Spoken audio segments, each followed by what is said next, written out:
Zakk Wylde shares emotional final text from Ozzy Osbourne. The music world mourns. Zakk Wylde shares the emotional final text message from Ozzy Osbourne. The news of Ozzy Osbourne's passing sent shockwaves through the music industry, leaving fans and fellow musicians alike in a state of grief. For Zakk Wylde, Ozzy's longtime guitarist and close friend, the loss was especially devastating. In a recent interview with Guitar World, Wylde opened up about his final text conversation with the Prince of Darkness, revealing a poignant exchange that showcases the deep bond between the two rock legends. The conversation took place just weeks before Ozzy's death, on July 22nd, after Black Sabbath's farewell concert in Birmingham, England. Wylde, who was in attendance to watch Ozzy and his bandmates perform, didn't get to see the rocker backstage due to the chaos. Everybody and their mother were in the backstage dressing room, and I just wanted to give him a break, Wylde explained. Despite not meeting in person, the two musicians exchanged loving text messages, with Ozzy apologizing for the madness and thanking Wylde for everything. The final text message from Ozzy read, "Zackie, sorry, it was like a madhouse back there. I didn't see you."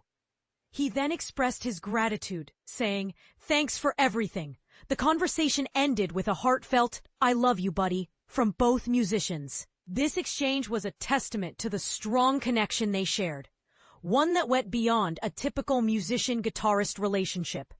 Wylde reflected on the Black Sabbath concert, calling it definitely pretty amazing. Seeing Ozzy on stage for the last time was an experience he'll never forget. "It was business as usual," Wylde said, making sure that Oz was okay. The guitarist also spoke about his close relationship with Ozzy, who was the godfather of his oldest child. "Oz was just the best," Wylde said, describing him as almost like an older brother. Their bond was built on trust, respect, and a deep affection for each other. One of the most remarkable aspects of Ozzy's final concert was Ozzy Osbourne's final journey, a metal legend honored in Birmingham. Birmingham, the birthplace of heavy metal, is mourning its legendary Prince of Darkness as a sea of fans lines the streets to honor Ozzy Osbourne's final journey. But here's where it gets emotional. This isn't just a funeral. It's a celebration of a man who turned factory town grit into a global musical revolution. On Wednesday, thousands gathered in the English city where Black Sabbath was born, chanting the name of the man who became metal's eternal icon. The procession, led by a hearse carrying Osbourne's body, he passed away at 76 last Tuesday, snaked through Broad Street, a route steeped in metal history, to the Black Sabbath bench installed in 2019 on the Canal Bridge. Fans of all ages, from toddlers and Ozzy tees to silver-haired veterans, waved flags and screamed his name. "Ozzy, Ozzy, Ozzy, oi, oi, oi."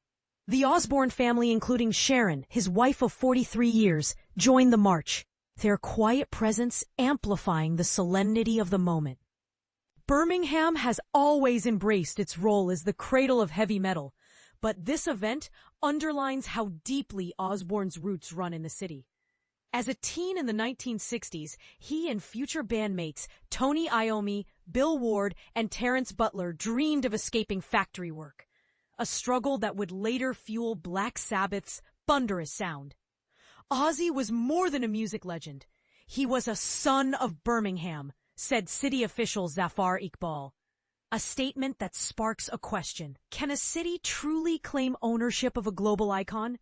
And this is the part most people miss. Black Sabbath's 1970 self-titled album didn't just debut in the UK top 10. It redefined music. Their fusion of doom-laden riffs and melodic hooks, think Paranoid or Iron Man, laid the blueprint for decades of metal. Osbourne's stage antics, bitten heads, devil-may-care rants, earned him the nickname Prince of Darkness. But his brummy accent and working-class pride never faded. Critics often argue that his rock star excesses overshadowed his musical genius, but fans counter that those same stories made him real. Even in his final years, Osbourne's star power endured. In 2002, the reality show The Osbournes introduced him to a new generation, blending chaos and charm as he, Sharon, and their kids navigated fame. And in 2023, he returned to the stage at Villa Park. Seated on a black throne amid 42,000 roaring fans, a triumphant send-off for a man battling Parkinson's disease. So here's the debate. Was Ozzy Osbourne a flawed genius or a cultural force who transcended his controversies? Share your thoughts below. After all, metal isn't just music. It's a conversation that never dies.